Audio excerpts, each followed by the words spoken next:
Hasn't shown up here. So far today, they've been 55% pass. Trying it on the ground with Wesco.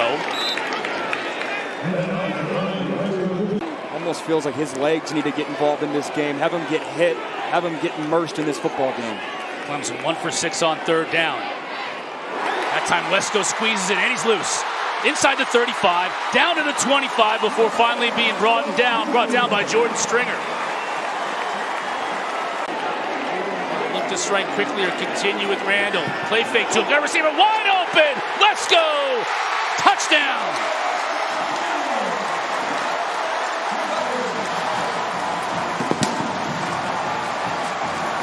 Said, look what I found, and the touchdown.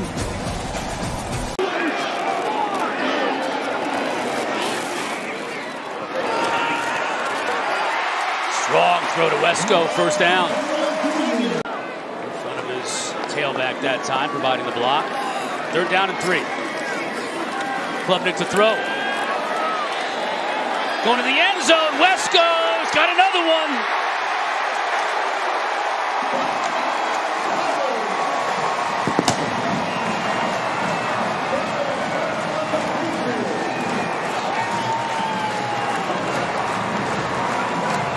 That's the Kate Klubnik.